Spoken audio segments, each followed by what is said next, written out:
Y electric potential is constant inside a charge spherical shell. अब देखिए, पहली बात तो स्फेरिकल शेल आप कहते किसको हैं? स्फेरिकल शेल का मतलब होता है हॉलो स्फीयर, ठीक है, ये बात ध्यान रखें, हॉलो स्फीयर। अब यहाँ पे एक वर्ड और लिखा है चार्ज। चार्ज स्फेरिकल शेल का मतलब हो गया कि जिसके आउटर सरफेस पे आपने कोई ना कोई वैल्यू दे रखा है चार्ज का। लेट से भाई उसके ऊपर पॉजिटिव चार्ज है, हम अपनी कन्वीनियंस के लिए पॉजिटिव चार्ज मान लेते हैं, बाकी नेगेटिव चार्ज भी आप दे सकते हो। तो ये हो गया हमारा चार्ज स्फेरिकल शेल, यानी कि चार्ज हॉलो स्फीयर ना। अब क्वेश्चन में कहता है कि इलेक्ट्रिक पोटेंशियल की वैल्यू जो है वो कांस्टेंट होती है किसी भी अंदर के किसी भी पॉइंट पर। मान लीजिए आप सेंटर पॉइंट ले लेते हैं, मान लीजिए आपने यहाँ पे पॉइंट ले लिया ए, ये सेंटर पॉइंट हो गया ओ, ये पॉइंट हो गया बी, यहाँ पे पॉइंट हो गया सी। कोई भी पॉइंट आप कहीं पर भी ले लो, अंदर होना चाहिए उसके चार्ज स्फेरिकल शेल के अंदर वाला कोई भी पॉइंट होगा, वहाँ पे इलेक्ट्रिक पोटेंशियल की वैल्यू कांस्टेंट होगी। ये कहने का मतलब है, क्वेश्चन में हमसे ये पूछा गया है। अब ऐसा क्यों होता है उसके बारे में हम थोड़ी चर्चा करते हैं, थोड़ा सा ध्यान से सुनिएगा। बहुत सिंपल तरीके से एक आंसर बताऊंगा, आपको होपफुली समझ में भी आ जाएगा। देखिए, आप जानते हैं कि relation between electric field and electric potential, ध्यान से सुनिएगा, relation between electric field, intensity होता है एक्चुअली, तो electric field intensity and electric potential क्या होता है?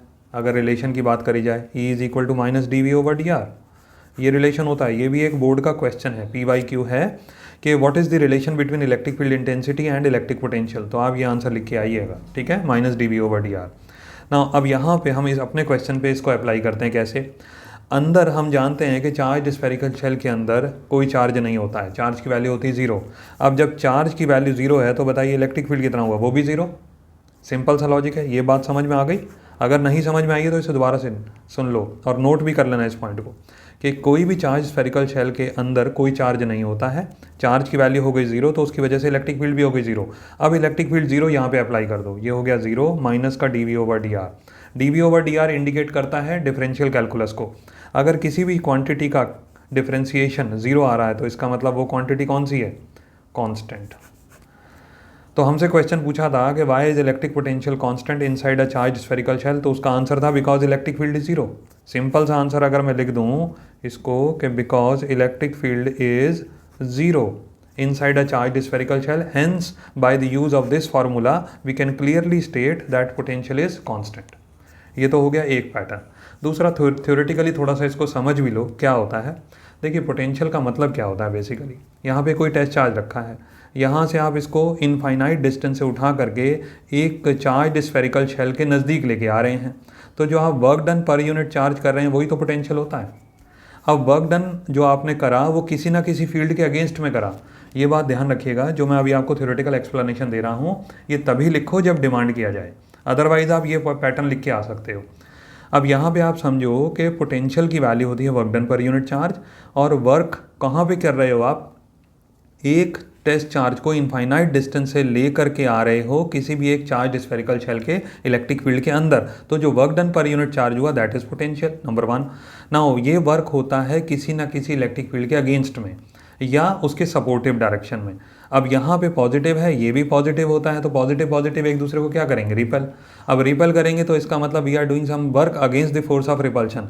तो जो वर्क हमने against the force of repulsion किया उसको डिवाइड करा हमने Q0 से, तो वो वैल्यू आई हमारी इलेक्ट्रिक पोटेंशियल की, नंबर 1। अब जब हम यहाँ पर आ गए, ऑन दी सरफेस आ गए, यहाँ तक तो रिपल्सिव फोर्स था। अब जब हम जैसे ही थोड़ा सा अंदर एंटर करेंगे, बताइए यहाँ तो चार्ज है ही नहीं। जब यहाँ चार्ज नहीं है तो इसका मतलब इलेक्ट्रिक फील्ड भी खत्म हो गया। इलेक्ट्रिक फील्ड खत्म हो गया तो कोई रिपल्सिव फोर्स भी खत्म हो गया।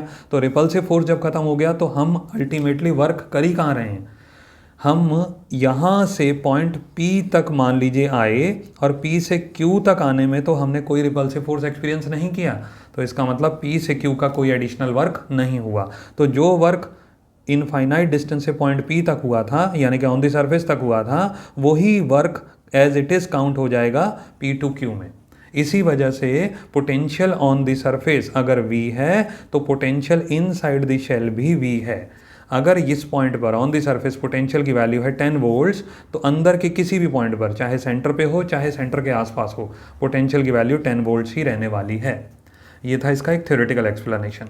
ये मैथमेटिकल फॉर्मेट मैंने आपको इसलिए बताया, आप लिख के आ सकते हो आसानी से, और ये याद करना भी आसान है, समझना भी आसान है। ठीक है बेटा, थैंक यू।